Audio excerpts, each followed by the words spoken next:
नमस्कार दोस्तों, संस्कृत वर्धन कक्षा में आप सभी का फिर से स्वागत है। दोस्तों, पिछले वीडियो में हम लोगों ने मेघदूत के प्रथम श्लोक को देखा था, जो कि कश्चित् कांता विरह गुरुना ये श्लोक था। इस श्लोक को हम लोगों ने देखा था और उसके संस्कृत व्याख्या हिंदी अनुवाद को देखा था।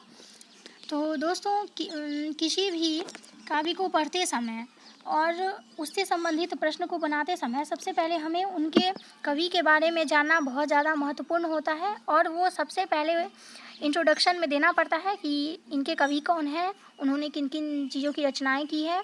इन सब के बारे में देना बहुत ज़्यादा मायने रखता है। इसीलिए सबसे पहले हम आज लोग कालिदास के पूरा विस्तार से पढ़ेंगे। और वैसे दोस्तों, कालिदास की बहुत सारी रचनाएं हैं और जैसे जैसे हम इनकी रचना के बारे में पढ़ते जाएंगे हमें कालिदास के बारे में उतना ही ज्ञान बढ़ता जाएगा।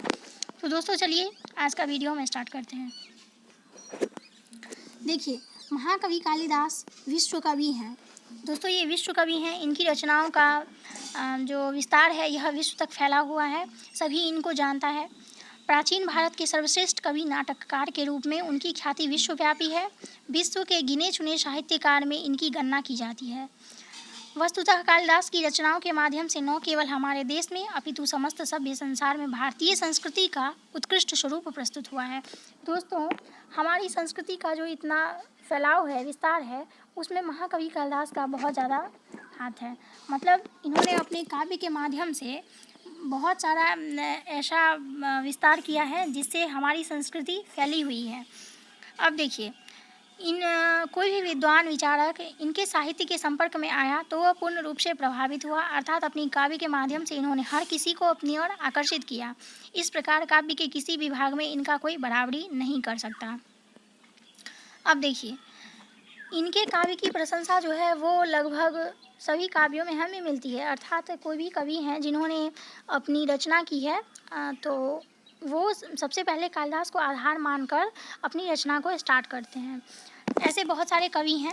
देखिए दोस्तों, इसमें कालिदास की प्रशंसा के संबंध में कहा गया है, पुष्पेषु चंपा, नगरीषु कांची, नदीषु गंगा, नृप्तौ च रामः, नारीषु रंभा, पुरुषेषु विष्णु, काव्येषु माघ, कवि कालिदास। दोस्तों, इसका भावार्थ क्या है? पुष्पेषु चंपा अर्थात फूलों में चंपा, नगरीषु कांची नगरों में कांची, नदीषु गंगा अर्थात नदियों में गंगा, नृप्तौ च रामः राजाओं में रामः, नारीषु रंभा नारियों में रंभा। दोस्तों, रंभा एक स्वर्ग की नृत्यांगना थी जो कि अन्य कलाओं में भी बहुत ज़्यादा प्रखर थी, बहुत ज़्यादा उत्कृष्ट थी, इसीलिए इनको नारियों में श्रेष्ठ कहा गया है। पुरुषेषु विष्णु पुरुषों में विष्णु, काव्येषु माघ काव्यों में माघ मतलब इनका जो काव्य है माघ का शिशुपाल वध, तो इस कहा गया है काव्येषु माघ इसलिए कहा गया है क्योंकि देखिए, एक श्लोक है, उपमा कालिदासस्य माघे सन्ति उपमा कालिदासस्य भारवे अर्थगौरवम दंडिना पथलालित्य माघे सन्ति त्रयोगिनाः। अर्थात भारवी, कालिदास और दंडी इन तीनों का समावेश एक जगह हमें माघ के काव्य में मिलता है, इसीलिए इन्हें काव्येषु माघ कहा गया है। विस्तार से हम लोग जब माघ का काव्य पढ़ेंगे तब हम लोग ये सब चीज़ देखेंगे।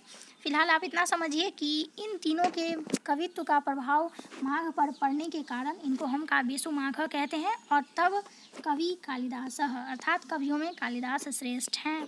ये इनके प्रशंसा में कहा गया है, ये श्लोक कहा गया है। अब देखिए, कवि बाणभट्ट ने अपनी रचना हर्षचरित में कालिदास का उल्लेख किया है। दोस्तों, बाणभट्ट जो कि एक गद्य साहित्य के कवि हैं और बहुत ही प्रसिद्ध कवि हैं गद्य साहित्य के, इन्होंने अपनी रचना हर्षचरित इनकी रचना है। हर्षचरित में इन्होंने कालिदास का उल्लेख किया है। हर्षचरित के मंगलाचरण में ही यह श्लोक है, मतलब सबसे पहले इन्होंने कालिदास के संबंध में ही यह श्लोक लिखा। देखिए ये श्लोक क्या है, निर्गताशु नवाकस्य कालिदासस्य सुक्तिषु पृथिर्मृदुर्सान्द्राशु मांजरीषुप जायते।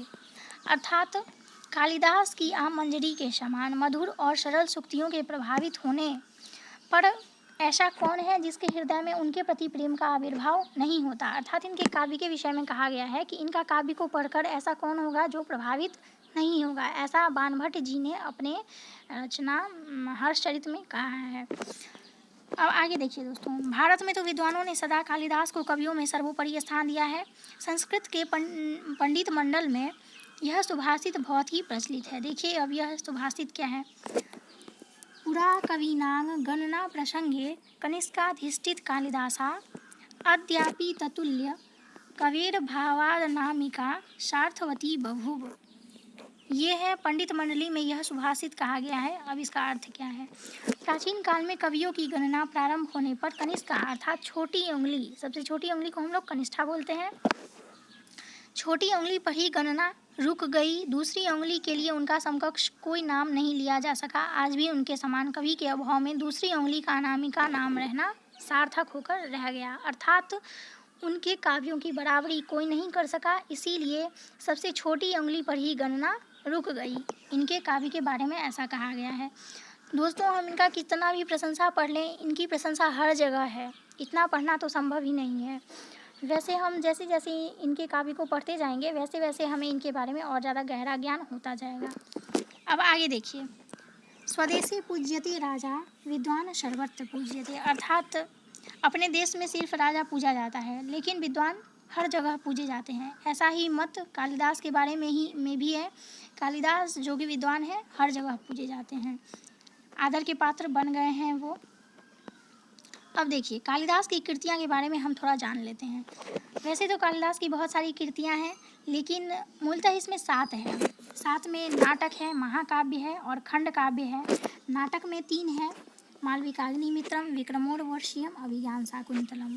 उसके बाद महाकाव्य के अंतर्गत रघुवंशम, कुमार संभवम। खंड काव्य अर्थात गीति काव्य में ऋतु संहार, मेघदूतम। तो दोस्तों, ऋतु संहार इनकी सबसे पहली रचना है, ठीक है। अब देखिए, कालिदास उपमा अलंकार के कवि माने जाते हैं। दोस्तों, इन्होंने उपमा अलंकार की व्याख्या बहुत जगह की है, इसीलिए हम इनको उपमा अलंकार के कवि के नाम से जानते हैं। उपमा कालिदासस्य, ये एक शुक्ति है, ऐसे इनको हम जानते हैं। यद्यपि इन्होंने विभिन्न रस, वीर, भयानक रस होता है दोस्तों, तो 9 रस हैं, उसके बारे में हम लोग पढ़ेंगे। तो वीर, भयानक आदि रस का भी चित्रण किया है, किंतु श्रृंगार, करुण, शांत को की अनुभूति कराने में कालिदास बड़े प्रवीण हैं। दोस्तों, इन्होंने बहुत सारे रस की चित्रण की है लेकिन श्रृंगार, करुण, शांत रसों की अनुभूति कराने में ये सबसे प्रवीण हैं। चूँकि श्रृंगार रस वर्णन में कालिदास प्रवीण है, इसीलिए हम इन्हें श्रृंगार रस का कवि मानते हैं। अब देखिए दोस्तों, आगे क्या है। कालिदास को अपनी विभिन्न कृतियों के लिए उपमा कालिदास, कवि कुलगुरु, दीपशिखा कालिदास, कविता कामिनी विलास के नाम से अभिव्यक्त किया जाता है। जैसे जैसे हम इनकी रचनाओं के बारे में पढ़ते जाएंगे वैसे वैसे इनको क्या कहा गया है उस रचना के संबंध में आगे हम देखते जाएंगे। वैसे मेघदूत के संबंध में इनको उपमा कालिदासस्य और कवि कुलगुरु के नाम से जानते हैं। दीपशिखा कालिदास जो है यह उनको रघुवंश के कारण दिया गया है इनका यह नाम, और कविता कामिनी विलास यह किसी कवि ने इनको कहा है।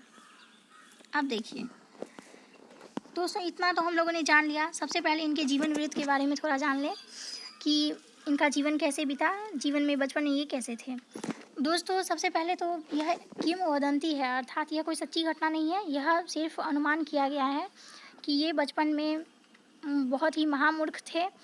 तो देखिए क्या है, ऐसी किंवदंती है कि देखिए दोस्तों, ऐसी किंवदंती है कि कालिदास पहले बहुत ही मूर्ख थे। राजा शारदानंद की विद्योत्तमा नामक एक कुमारी विदुषी, विद्योत्तमा नाम की थी, परम सुंदरी थी। उसे अपनी विद्या का बड़ा अभिमान था। इस कारण जो मुझे शास्त्रार्थ में परास्त करेगा उसी के साथ मैं विवाह करूंगी, ऐसा वो बोलती थी और वैसा वो शर्त रखी हुई थी। बहुतेरे विद्वान मतलब बहुत से विद्वान शास्त्रार्थ करने आए, परंतु विद्योत्तमा की विद्वत्ता से सबके सब परास्त हो गए थे। ईर्ष्या के कारण उन लोगों ने राजकुमारी का एक महामूर्ख के साथ विवाह करने के लिए षड्यंत्र रचने का विचार किया। ठीक है दोस्तों, अब देखिए आगे। एक व्यक्ति को उन लोगों ने देखा जो जिस डाल पर बैठा था उसी को काट रहा था। दोस्तों, एक व्यक्ति था जो जिस डाल पर वो बैठा था उसी को काट रहा था, जो कि कवि कालिदास थे। राजकुमारी के साथ उसका शास्त्रार्थ कराने ले गया, उसे मौन व्रत रखने को कहा। कालिदास को उन विद्वानों ने मौन व्रत रखने को कहा। राजकुमारी के पास ले गया तथा बोला, ये हमारे गुरु हैं, अभी मौन व्रती हैं। तब राजकुमारी विद्योत्तमा ने ईश्वर एक है इस अभिप्राय से एक उंगली ऊपर उठा ली। ठीक है दोस्तों, उन्होंने एक उंगली ऊपर उठा ली तो उस मूर्ख ने यह हमारी एक आँख फोड़ रही है। ऐसा सोचकर कालिदास ने सोचा कि यह हमारी एक आँख फोड़ रही है, तो ऐसा समझकर हम तुम्हारी दोनों आंखें फोड़ डालेंगे। ठीक है, उन्होंने ऐसा समझकर, इस अभिप्राय से उन्होंने 2 उंगली ऊपर उठा ली। ठीक है, कालिदास ने। अब देखिए, इस पर पंडितों ने सम्मिश्र रूप से ऐसे तर्क वितर्क किए कि जिनसे राजकुमारी को हार मानना पड़ा। ठीक है, उसने हार मान लिया। दूसरे प्रश्न में विद्योत्तमा 5 उंगली दिखाई। ठीक है, 5 उंगली दिखाई उसने। कालिदास को लगा कि यह थप्पड़ मारने की बात कर रही है। उसने घूंसा दिखाया, कालिदास ने उनको घूंसा दिखाया। इस मत पर भी उन विद्वानों ने ऐसे तर्क वितर्क किए जिससे उनको कालिदास से विवाह करना ही पड़ा। ठीक है दोस्तों, उन विद्वानों ने ऐसा छल प्रपंच किया कि जिससे विद्योत्तमा को विवाह करना पड़ा। अब देखिए, एक दिन जब एक ऊँट की आवाज़ सुनाई पड़ी। ठीक है दोस्तों, जब उनका विवाह हो गया तब एक दिन जब वो अपनी कुटिया में थे तो ऊँट की आवाज़ सुनाई पड़ी। तो विद्योत्तमा ने अपने पति से अर्थात कालिदास से कहा, किमितेत। ठीक है दोस्तों, किमितेत। किमितेत मतलब किम एतत, मतलब क्या, यह क्या। ठीक है दोस्तों, यह क्या, उन्होंने पूछा अपने पति से।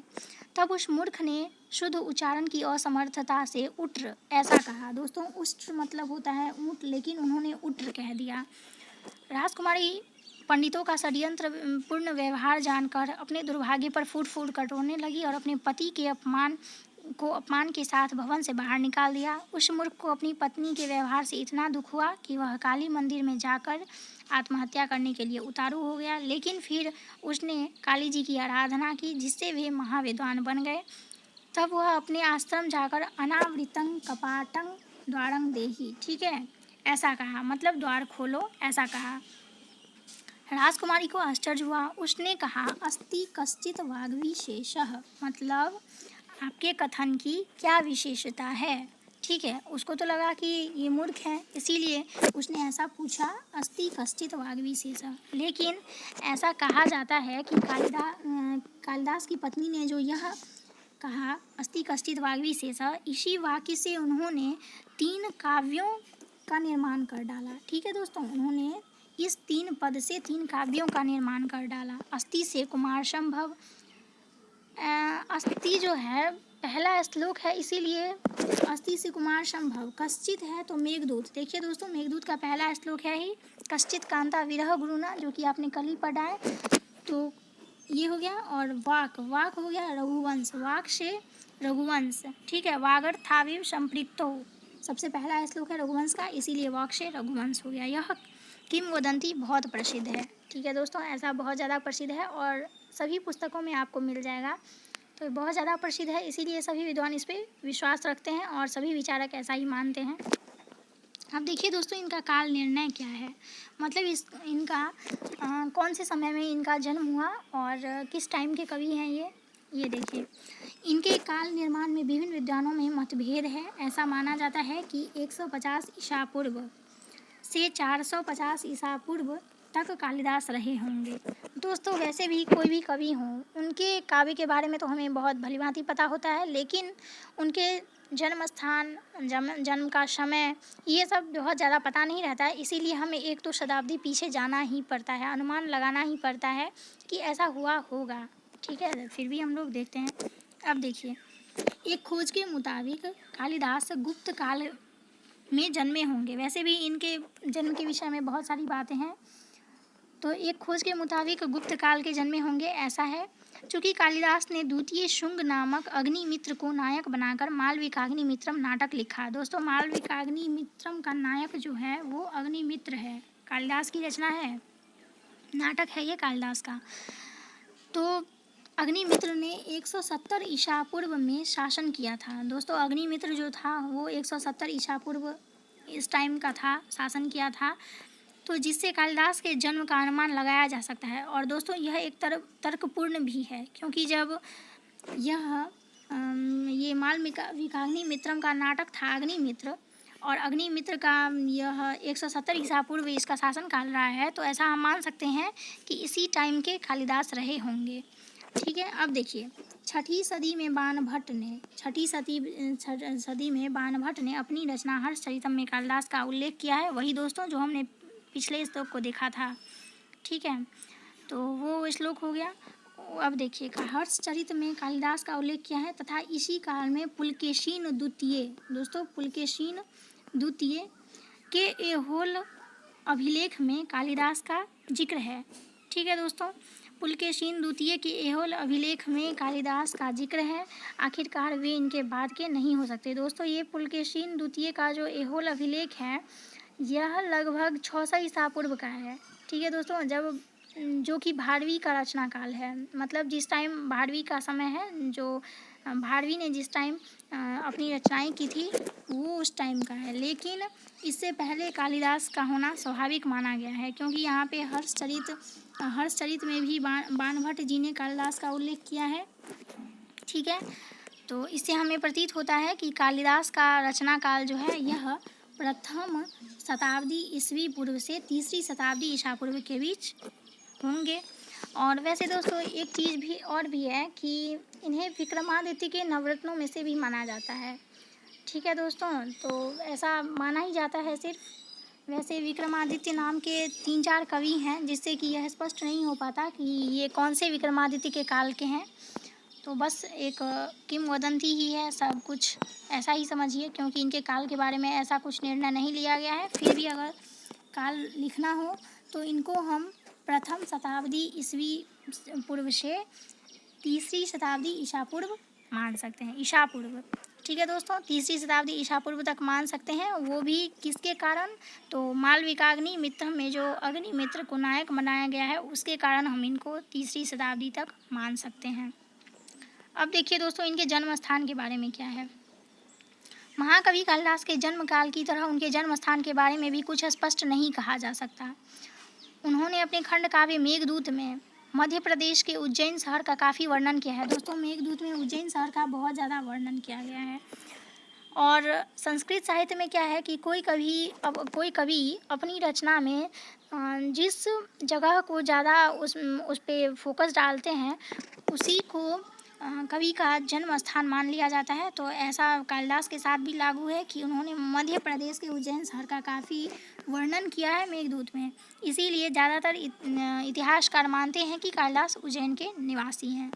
ठीक है दोस्तों, ऐसा है। अब देखिए, अब कुछ हमको निष्कर्ष निकालना होगा कवि कालिदास के बारे में। तो निष्कर्ष तो यही निकल के आता है कि ये हमारे राष्ट्रीय कवि हैं तथा भारतीय संस्कृति के प्रमुख परिपोषक भी हैं। इनकी काव्य वाणी में संपूर्ण भारत की संस्कृति बोलती है।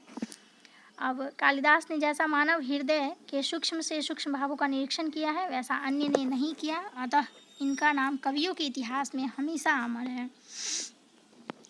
तो कालिदास के बारे में आज हम लोगों ने दोस्तों आज हम लोगों ने पढ़ लिया। अब आगे हम लोग ऐसे ही संस्कृत के चीज़ों को पढ़ते रहेंगे। और दोस्तों एक आग्रह है कि जब आप लोग इसको पढ़ें तो आप खुद से ऐसा नोट्स बनाएं जिससे आपको समझ में आए। ठीक है दोस्तों, और उसी को आप बार बार रिवीजन करें, पढ़ें। ठीक है, तब तक के लिए धन्यवाद।